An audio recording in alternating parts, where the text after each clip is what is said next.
ಪಿತನ ಸುತನ ಮತ್ತು ಪವಿತ್ರಾತ್ಮರ ನಾಮದಲ್ಲಿ ಆಮೆನ್.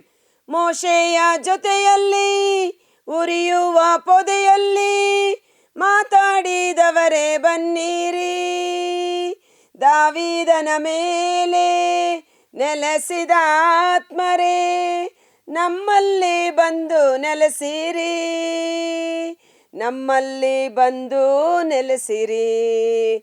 ಆತ್ಮರೇ ನಮ್ಮಲ್ಲಿ ಬಂದು ನೆಲೆಸಿರಿ, ಪವಿತ್ರಾತ್ಮರೇ ಬನ್ನಿರಿ, ನಮ್ಮಲ್ಲಿ ಬಂದು ನೆಲೆಸಿರಿ.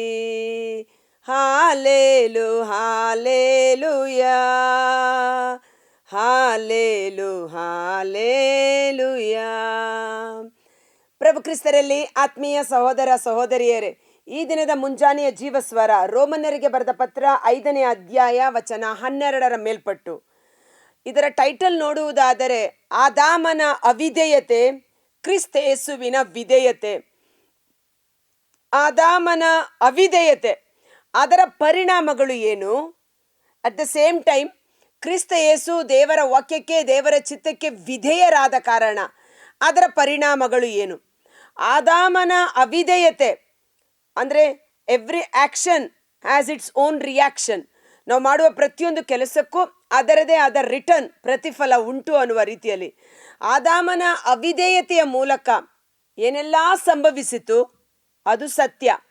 ಹಾಗೆಯೇ ಕ್ರಿಸ್ತ ಯೇಸುವಿನ ವಿಧೇಯತೆಯ ಮೂಲಕ ಏನೆಲ್ಲ ವರಪ್ರಸಾದಗಳು ಇಳಿದು ಬಂದವು ಅದು ಸತ್ಯ. ಆದಾಮ ಮೊದಲನೆಯ ಮಾನವ, ಯೇಸು ಕಡೆಯ ಮಾನವ. ಆದರೆ ಆದಾಮನನ್ನು ದೇವರು ಸೃಷ್ಟಿಸುವಾಗಲೇ ಅವರ ಮನಸ್ಸಿನಲ್ಲಿ ಯೇಸು ಸಹ ಇದ್ದರು. Price the lord, hallelujah. ಕಾರಣ ದೇವರು ಸಂಪೂರ್ಣ ಜ್ಞಾನಿ, ಪರಮಜ್ಞಾನಿ, ಸಂಪೂರ್ಣ ಜ್ಞಾನಿ. ಹೇಗೆ ಹೇಳೋದು ಗೊತ್ತಾಗಲ್ಲ. ದೇವರು ಆದಿಯೂ ಅಂತ್ಯವೂ ನಾನೇ, ಪ್ರಾರಂಭವೂ ಕೊನೆಯೂ ನಾನೇ, ಆಕಾರವು ಳಾಕಾರವು ನಾನೇ, ಆಲ್ಫಾ ಒಮೇಗಾ ನಾನೇ. ಅವರು ಸಂಪೂರ್ಣ ಜ್ಞಾನಿ. ಅವರಿಗೆ ಆಲೋಚನೆ ಹೇಳಬಲ್ಲವರಾರು. ಆದ ಕಾರಣ ದೇವರ ಜ್ಞಾನ ಅಪಾರ. ಆದಾಮನನ್ನು ಸೃಷ್ಟಿ ಮಾಡುವಾಗಲೇ ಅದು ಪ್ಲ್ಯಾನ್ ಎ ಆಗಿದ್ದರೆ ಅವರ ಮನಸ್ಸಿನಲ್ಲಿ ಪ್ಲ್ಯಾನ್ ಬಿ ಆಗಿ ಯೇಸು ಇದ್ದರು ಎಂದು ನಾವು ಪವಿತ್ರ ಗ್ರಂಥದಲ್ಲಿ ನಾವು ನೋಡುತ್ತೇವೆ. ಒಂದೊಮ್ಮೆ ಈ ಮನುಷ್ಯ ಬಿದ್ದು ಹೋದರೂ ಸಹ ದೇವರು ಚಿಂತಿಸುವುದಿಲ್ಲ. ಅದನ್ನು ಪರಿಹರಿಸಲು ಪ್ಲ್ಯಾನ್ ಬಿ ಅವರ ಮನಸ್ಸಿನಲ್ಲಿ ರೆಡಿಯಾಗಿತ್ತು. ಹೇಗೆ ಅಂತ ನೋಡ್ತೀರಾ? ಉದಾಹರಣೆಗೆ ನೋಡಿ, ದೇವರು ಅರಸ ಸೌಲ, ಕತ್ತೆ ಮೇಯಿಸುತ್ತಿದ್ದ ಸೌಲನನ್ನು ಇಸ್ರಾಯೇಲರ ಮೇಲೆ ರಾಜನನ್ನಾಗಿ ನೇಮಕ ಮಾಡಿದರು. ಬೆನ್ಯಾಮಿನ್ ಕುಲ ಚಿಕ್ಕ ಕುಟುಂಬ, ಅಥವಾ ಅಷ್ಟು ದೊಡ್ಡಸ್ತಿಕೆ ಇಲ್ಲದಂಥ ಒಂದು ಕುಟುಂಬದಲ್ಲಿ ಹುಟ್ಟಿದಂಥ ವ್ಯಕ್ತಿ ಅನ್ನುವ ರೀತಿಯಲ್ಲಿ. ಆದರೆ ಸೌಲನನ್ನು ಆಯ್ಕೆ ಮಾಡುವುದಕ್ಕೆ ಮೊದಲೇ ದೇವರ ಮನಸ್ಸಿನಲ್ಲಿ ದಾವೀದ ಇದ್ದ. ಆದ ಕಾರಣ ಕೀರ್ತನೆಗಾರ ಹೇಳ್ತಾನೆ, ದಾವೀದನ ಕುಲಪುತ್ರರೇ, ಆತನನ್ನು ದಾವೀದನ ಕುಲಪುತ್ರ ಎಂದು ಕರೆಯಲಾಗುವುದು ಎಂಬುದಾಗಿ. ಸೊ ಸೌಲ ಬಿದ್ದು ಹೋಗುತ್ತಾನೆ ಅಥವಾ ದೇವರ ವಾಕ್ಯಕ್ಕೆ ಅವಿಧೇಯನಾಗುತ್ತಾನೆ. ದೇವರು ನನ್ನ ಸೆಲೆಕ್ಷನ್ ತಪ್ಪಾಯಿತು ಎಂದು ಯಾವತ್ತು ಪಶ್ಚಾತ್ತಾಪ ಪಡುವವರಲ್ಲ. ದೇವರು ಆಯ್ಕೆ ಮಾಡುವಂಥದ್ದು ಪರಿಪೂರ್ಣವಾದದ್ದು. ಆದರೆ ಮನುಷ್ಯ ತನ್ನ ಸ್ವಾರ್ಥದ ನಿಮಿತ್ತ ತಪ್ಪಿ ಹೋಗುವಾಗ ಅವನು ಅವಿಧೇಯತೆಯಿಂದ ಬಿದ್ದು ಹೋಗುತ್ತಾನೆ. ಆದರೆ ದೇವರ ಆಯ್ಕೆ ಎಂದಿಗೂ ತಪ್ಪಾದುದಲ್ಲ. Price the lord. ಆದರೆ ಸೌಲನಿಗಿಂತ ಮಿಗಿಲಾಗಿ ದೇವರು ಮನಸ್ಸಿನಲ್ಲಿ ಈಗಾಗಲೇ ದಾವೀದನನ್ನು ಇಟ್ಟಿದ್ರು. ಸೌಲ ಬಿದ್ದರೂ ನಾನು ದಾವೀದನನ್ನು ಅಲ್ಲಿ ನಿಲ್ಲಿಸ್ತೇನೆ ಅನ್ನುವ ರೀತಿಯಲ್ಲಿ. ದೇವರ ಜ್ಞಾನ ಅಪಾರ. ಅದರ ಆಳ, ಅಗಲ, ಉದ್ದ, ಎತ್ತರ ತಿಳಿಯಲು ಪರಿಶುದ್ಧಾತ್ಮರೇ ನಮಗೆ ಸಹಾಯ ಮಾಡಬೇಕು. Price the lord, hallelujah, hallelujah. ಇದನ್ನು ಹೇಳಬೇಕಾದ್ರೆ ಒಂದು ಸಹೋದರಿ ತುಂಬ ದುಃಖದಿಂದ ಕೌನ್ಸಿಲಿಂಗ್ಗೆ ಬಂದಿತ್ತು. ಅದು ಹೇಳ್ತು, ನಾನು ತುಂಬ ಪ್ರಾರ್ಥನೆ ಮಾಡಿದೆ ದೇವರಲ್ಲಿ, ತುಂಬ ಪ್ರಾರ್ಥನೆ ಮಾಡಿ ಮಾಡಿ ಮಾಡಿ ನನಗೆ ಒಂದು ಒಳ್ಳೆ ಹುಡುಗ ಮದುವೆಗೆ ಸಿಗಬೇಕನ್ನುವ ರೀತಿಯಲ್ಲಿ. ಸೊ ಮದುವೆಗೆ ಹುಡುಗ ಸಿಕ್ಕದ, ಎಂಗೇಜ್ಮೆಂಟ್ ಆಯಿತು. ಆದರೆ ತದನಂತರ ಆತನಿಗೆ ಏನೋ ಬೇರೆ ಸಂಪರ್ಕ ಇದೆ ಅಂತ ಗೊತ್ತಾದ ಮೇಲೆ ಆ ಮದುವೆ ನಡೆಯದೆ ಕ್ಯಾನ್ಸಲ್ ಆಯಿತು. ಯಾಕೆ ಸಿಸ್ಟರ್ ನನ್ನ ಜೀವಿತದಲ್ಲಿ ಹೀಗೆ ಆಯಿತು? ನಾನು ಪ್ರಾರ್ಥನೆ ಮಾಡಿ ತಾನೇ ಸೆಲೆಕ್ಟ್ ಮಾಡಿದ್ದು. ನಾನು ಎಷ್ಟೋ ದಿನ ಉಪವಾಸ ಪ್ರಾರ್ಥನೆ ಮಾಡಿ ಒಳ್ಳೇದು ದೇವರು ಕೊಡಲಿ ಅಂತ ಕಾದಿದ್ದನಲ್ಲ ಅಂತ. ಹಾಗಾದರೆ ಎಂಗೇಜ್ಮೆಂಟ್ ಮಾಡೋ ತನಕ ದೇವ್ರು ನಮ್ಮನ್ನು ಮುನ್ನಡೆಸಿದ್ರಲ್ಲ, ನಮ್ಮ ಆಯ್ಕೆ ತಪ್ಪಾ, ದೇವರ ಆಯ್ಕೆ ತಪ್ಪಾ ಅಂತ ನಾನು ಹೇಳಿದೆ. ನಿಮ್ಮದು ತಪ್ಪಲ್ಲ, ದೇವರ ಆಯ್ಕೆನೂ ತಪ್ಪಲ್ಲ. ಯಾಕಂದರೆ ಹಳೆಯ ಒಡಂಬಡಿಕೆಯನ್ನು ಸರ್ವಶಕ್ತನಾದ ದೇವರೇ ಮೋಶೆಯೊಟ್ಟಿಗೆ ಸ್ಥಾಪನೆ ಮಾಡಿದ್ದರು, ಇಸ್ರಾಯೇಲ್ ಜನಾಂಗರೊಟ್ಟಿಗೆ ಅಲ್ವಾ. ಆದರೆ ಆ ಹಳೆಯ ಒಡಂಬಡಿಕೆಯಲ್ಲಿ ಏನೋ ದೋಷ ಇತ್ತು. ಅದು ದೋಷರಹಿತವಾಗಿದ್ದರೆ ದೇವರು ಹೊಸ ಒಡಂಬಡಿಕೆಯನ್ನು ಸ್ಥಾಪನೆ ಮಾಡುವ ಅವಶ್ಯಕತೆ ಇರ್ತಾ ಇರಲಿಲ್ಲ. ಅದಕ್ಕಾಗಿ ಇಬ್ರಿಯ 7:13-8 ನಾವು ನೋಡ್ತೇವೆ, 2 ಕಡೆ ನೋಡ್ತೇವೆ ನಾವು. ಹಳೆಯ ಒಡಂಬಡಿಕೆ ದೋಷರಹಿತವಾಗಿದ್ದರೆ ಹೊಸ ಒಡಂಬಡಿಕೆ ಅವಶ್ಯಕತೆ ಇರಲಿಲ್ಲ. ಅಂದ್ರೆ ಏನರ್ಥ? ಅದರಲ್ಲೇನೋ ದೋಷ ಇತ್ತು. ಅದನ್ನು ಪರಿಪಾಲನೆ ಮಾಡಲು, ಆ ಒಡಂಬಡಿಕೆಯಲ್ಲಿ ಸ್ಥಿರವಾಗಿ ನಿಲ್ಲಲು ಸಾಧ್ಯವಾಗದೆ ಹೋದ ಕಾರಣ ಸರ್ವೇಶ್ವರನಾದ ನಾನೇ ಅದನ್ನು ರದ್ದು ಮಾಡಿ ಈಗೋ ಹೊಸದನ್ನು ಸ್ಥಾಪನೆ ಮಾಡಿದ್ದೇನೆ ಎಂಬುದಾಗಿ. Price the lord. ಆ ಮಗುಗೆ ಹೇಳಿದೆ, ನೋಡಮ್ಮ, ದೇವರೇ ಇಸ್ರಾಯೇಲರೊಟ್ಟಿಗೆ ಮಾಡಿಕೊಂಡ ಒಡಂಬಡಿಕೆ ಕವೆನೆಂಟ್, ಒಂದು ಮ್ಯಾರೇಜ್ ಕವೆನೆಂಟ್, ಆದರೆ ಅದು ರದ್ದು ಮಾಡಿದ್ರು, ಹೊಸದನ್ನು ಸ್ಥಾಪನೆ ಮಾಡಿದರು. ನೀನು ಗತಿಸಿ ಓದುವುದನ್ನು ಕುರಿತು ಚಿಂತಿಸಬೇಡ. ನಿನ್ನ ಜೀವಿತದಲ್ಲಿ ಹೊಸ ಕಾರ್ಯಗಳನ್ನು ಮಾಡಲು ದೇವರು ಸರ್ವಶಕ್ತರಾಗಿದ್ದಾರೆ. ಆಮೇನ್ ಎಂದು ಹೇಳುವ. ಪ್ರೈಸ್ ದ ಲಾರ್ಡ್ ಅಂತ ಕಮೆಂಟ್ ಮಾಡೋಣ. ನನ್ನ ಜೀವಿತದಲ್ಲಿ ದೇವರು ಹೊಸ ಕಾರ್ಯಗಳನ್ನು ಮಾಡಲು ಶಕ್ತರಾಗಿದ್ದಾರೆ.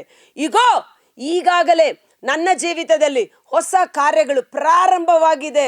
ಅತಿ ಶೀಘ್ರದಲ್ಲಿ ನನ್ನ ಕಣ್ಣುಗಳು ಅದನ್ನು ನೋಡುತ್ತವೆ. ಆಮೇನ್ ಎಂದು ಟೈಪ್ ಮಾಡುವಾಗ ಹೊಸ ಕಾರ್ಯಗಳು ನಿಮ್ಮ ಜೀವಿತದಲ್ಲಿ ನೆರವೇರಲು ಪ್ರಾರಂಭ ಮಾಡುತ್ತದೆ. ಹಳೆಯದು ರದ್ದಾಗುತ್ತದೆ. Price the lord. Hallelujah. Okay, ವಚನ ಶುಶ್ರೂಷೆಗೆ ಹೋಗೋಣ. ಯಾಕಂದರೆ ಆದಾಮನ ಅವಿಧೇಯತೆ ಮತ್ತು ಕ್ರಿಸ್ತನ ವಿಧೇಯತೆ ಅದು ಪೂರ್ತಿ ಪವಿತ್ರ ಗ್ರಂಥದ ಸಾರಾಂಶ. ಆದಿಕಾಂಡದಿಂದ ಹಿಡಿದು ಪ್ರಕಟಣಾ ಗ್ರಂಥದವರೆಗೂ ನನ್ನ ಜನರು ಅವಿಧೇಯತೆಯಿಂದ ದೂರವಾದರು, ನನ್ನ ಜನರು ವಿಧೇಯತೆ ಮೂಲಕ ನನ್ನಲ್ಲಿ ಒಂದಾದರು ಅನ್ನುವ ರೀತಿಯಲ್ಲಿ. ಸೊ ಒಬಿಡಿಯನ್ಸ್, ಎಲ್ಲ ದಹನ ಬಲಿ, ದಾನ, ಯಜ್ಞ, ಯಾಗಾದಿಗಳಿಗಿಂತ ವಿಧೇಯತೆ ಶ್ರೇಷ್ಠವಾದುದು. ವಿಧೇಯತೆಯನ್ನು ಮೆಚ್ಚುವಷ್ಟು ದೇವರು ಕಾಣಿಕೆಗಳನ್ನು ಮೆಚ್ಚುತ್ತಾರೋ? ಎಂದಿಗೂ ಇಲ್ಲ. ಸೊ ಆ ಕ್ರಿಸ್ತೇಸುವಿನ ವಿಧೇಯತೆ ನಮ್ಮೊಬ್ಬೊಬ್ಬರಲ್ಲಿ ಅಭಿಷೇಕವಾಗಿ ಸುರಿಸಲ್ಪಡುವಂತೆ ಪರಿಶುದ್ಧಾತ್ಮರು ನಮ್ಮಲ್ಲಿ ಕಾರ್ಯ ಮಾಡಲಿ. ರೋಮನರಿಗೆ ಬರೆದ ಪತ್ರ 5ನೇ ಅಧ್ಯಾಯ ವಚನ 12. ಒಬ್ಬ ಮನುಷ್ಯನಿಂದಲೇ ಪಾಪದಿಂದ ಮರಣ ಈ ಲೋಕವನ್ನು ಪ್ರವೇಶಿಸಿದವು. ನೋಡಿ, ಒಬ್ಬ ಮನುಷ್ಯ. ಇವತ್ತು ಪ್ರತಿಯೊಬ್ಬರು ದೇವರ ದೃಷ್ಟಿಯಲ್ಲಿ ಯೂನಿಕ್ ಆ್ಯಂಡ್ ಇಂಡಿವಿಜುವಲ್. ಅಂದರೆ ನೀನು ಪ್ರತ್ಯೇಕ, ನೀನು ಪ್ರಮುಖ, ದೇವರಿಗೆ ನೀನು ಬಹಳ ಮುಖ್ಯ, ವೈಯಕ್ತಿಕ, ಪರ್ಸನಲ್ ಆಗಿ. ನಾನು ಯೇಸುವಿಗೆ ಬಹಳ ಮುಖ್ಯ ಅನ್ನುವ ರೀತಿಯಲ್ಲಿ ಒಬ್ಬ ಮನುಷ್ಯ ಮಾಡಿದ ಪಾಪದಿಂದ ಮರಣ ಈ ಲೋಕವನ್ನು ಪ್ರವೇಶಿಸಿದವು.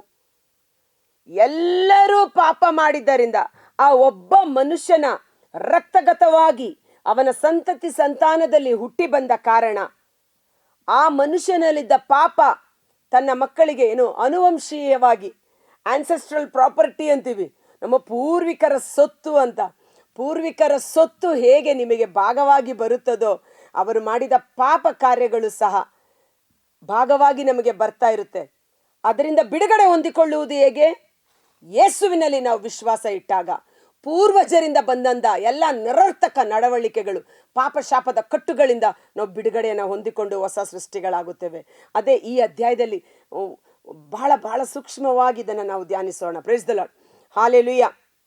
ಯೇಸುವೆ ಸ್ತೋತ್ರ, ಯೇಸುವೆ ವಂದನೆ, ಯೇಸುವೆ ಆರಾಧನೆ, ಯೇಸುವೆ ಮಹಿಮೆ. ಹಾಲೆಲೂಯಾ. ಎಲ್ಲರೂ ಪಾಪ ಮಾಡಿದ್ದರು. ಯಾಕಂದರೆ ಈಗ ಏನದು, ಮಾವಿನ ಮರದಲ್ಲಿ ಬರುವಂಥದ್ದು ಮಾವಿನ ಹಣ್ಣು, ಅದು ಹುಳಿ.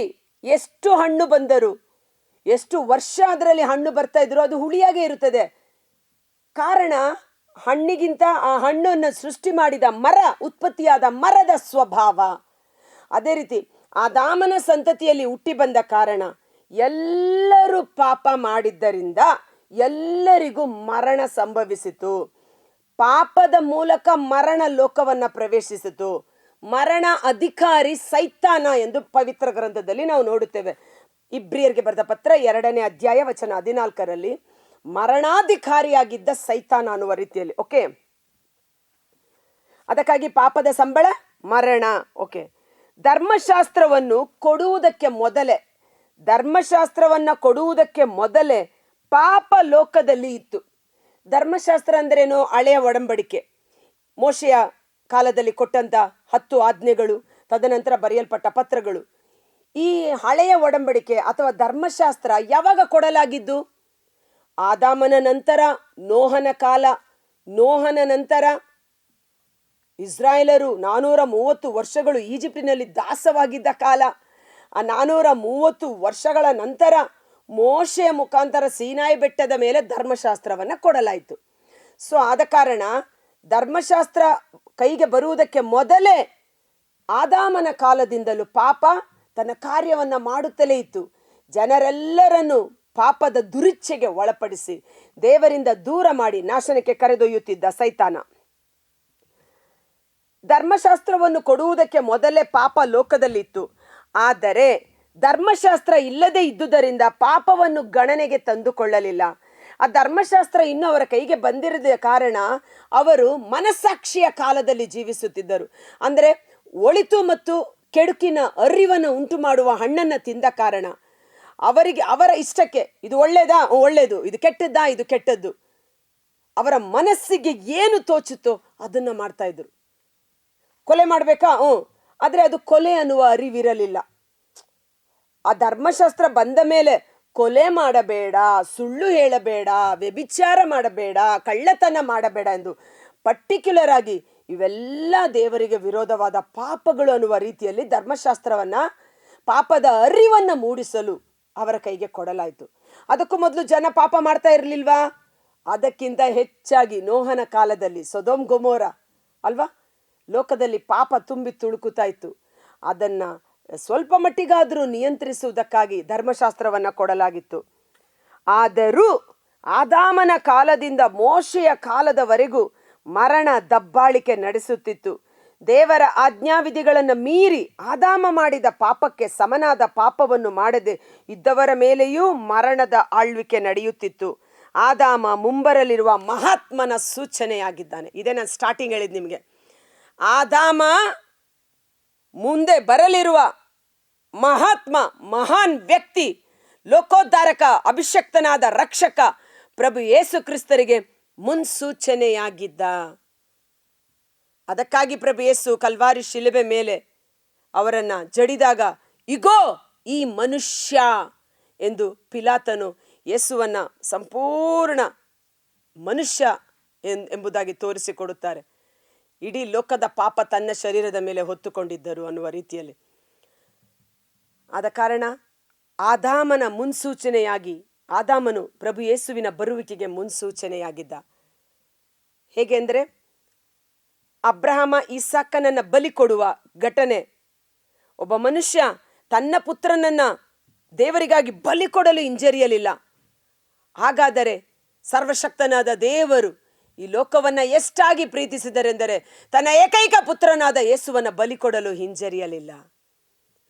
ಆದಾಮನು ಮತ್ತು ಅಬ್ರಹಾಮ ಮತ್ತು ಇಸಾಕನ ಬಲಿ ಮುಂದೆ ನಡೆಯಲಿರುವ ಮಹಾನ್ ಘಟನೆಗೆ ಮುನ್ಸೂಚನೆಯಾಗಿದೆ. ಒಂದು ಕ್ಷಣ ಕಾಲ ನಮ್ಮ ಕಣ್ಗಳನ್ನು ಮುಚ್ಚೋಣ. ಕರ್ತರಾದ ಯೇಸುವೆ, ಈ ಮುಂಜಾನೆ ಜೀವಸ್ವರವನ್ನು ಆಲಿಸುತ್ತಿರುವ ಪ್ರತಿಯೊಬ್ಬ ಸಹೋದರ ಸಹೋದರಿಯವರ ಕುಟುಂಬಗಳು ನಿಮ್ಮ ಕರಗಳಿಗೆ ಸಮರ್ಪಿಸುತ್ತೇನೆ. ಯೆರೆಮೀಯನ ಪ್ರಲಾಪಗಳು 5ನೇ ಅಧ್ಯಾಯ ವಚನ 7ರಲ್ಲಿ ನಿಮ್ಮ ಪೂರ್ವಿಕರು ಪಾಪ ಮಾಡಿ ಗತಿಸಿ ಹೋದರು, ಅದರ ಪ್ರತಿಫಲವನ್ನು ನಾವು ಉಣ್ಣಬೇಕಾಯಿತು.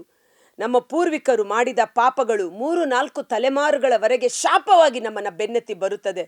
ಆದರೆ ಅವರ ಅವಿಧೇಯತೆಯ ಕಟ್ಟಿನಿಂದ ನಮ್ಮನ್ನು ಬಿಡುಗಡೆ ಮಾಡುವಂಥದ್ದು ಕ್ರಿಸ್ತ ಯೇಸುವಿನ ವಿಧೇಯತೆ ಆಗಿದೆ. ಯಾವಾತನು ಯೇಸು ಕ್ರಿಸ್ತರಲ್ಲಿ ವಿಶ್ವಾಸವಿಡುತ್ತಾನೋ, ಪ್ರಭು ಯೇಸು ದೇವರ ಚಿತ್ತಕ್ಕೆ ವಿಧೇಯರಾದ ಕಾರಣ ತನ್ನಲ್ಲಿ ವಿಶ್ವಾಸವಿಡುವ ಎಲ್ಲರನ್ನು ನಿತ್ಯ ಜೀವಕ್ಕೆ ಕರೆದೊಯ್ಯಲು ಹಕ್ಕು ಬಾಧ್ಯಸ್ಥರಾಗಿದ್ದಾರೆ, ನಿತ್ಯ ಜೀವನ ನೀಡಲು ಶಕ್ತರಾಗಿದ್ದಾರೆ. ನಮ್ಮ ಪೂರ್ವಿಕರಿಂದ ಪರಂಪರೆಯಾಗಿ ಬಂದಿರುವ ಎಲ್ಲ ಪಾಪ ಶಾಪದ ಕಟ್ಟುಗಳು 1 ಪೇತ್ರ 1:18-19ರಂತೆ ಯೇಸುವಿನ ರಕ್ತದ ಕ್ರಯದ ಬೆಲೆಯಲ್ಲಿ ಸಂಪೂರ್ಣವಾಗಿ ಬಿಡುಗಡೆಯಾಗಲಿ. ಗಲಾತ್ಯ 3:13-14ರಂತೆ ನಮ್ಮ ಮೇಲಿರುವ ಸಕಲ ವಿಧವಾದ ಅವಿಧೇಯತೆಯ ಪಾಪ ಶಾಪಗಳು ಯೇಸುವಿನ ಶಿಲುಬೆ ಮರಣ ಪುನರುತ್ಥಾನದ ಶಕ್ತಿಯಲ್ಲಿ ಸಂಪೂರ್ಣವಾಗಿ ಬಿಡುಗಡೆಯಾಗಿ ನಾವು ಹೊಸ ಸೃಷ್ಟಿಗಳಾಗಿ ದೇವರ ಸಕಲ ಆಶೀರ್ವಾದಗಳಿಗೆ, ಕ್ರಿಸ್ತೇಸುವಿನ ವಿಧೇಯತೆಯ ಮೂಲಕ ಬಂದ ಸ್ವರ್ಗೀಯ ವರಪ್ರಸಾದಗಳು ನಮ್ಮಲ್ಲಿ, ನಮ್ಮ ಕುಟುಂಬದಲ್ಲಿ ಅಭಿಷೇಕವಾಗಿ ಸುರಿಸಲ್ಪಡುವಂತೆ ಯೇಸುವಿನ ಅದ್ಭುತಕರವಾದ ನಾಮದಲ್ಲಿ ಪ್ರಾರ್ಥಿಸಿ ಬೇಡಿ ಹೊಂದಿಕೊಳ್ಳುತ್ತೇವೆ. ಆಮೇನ್. God bless you.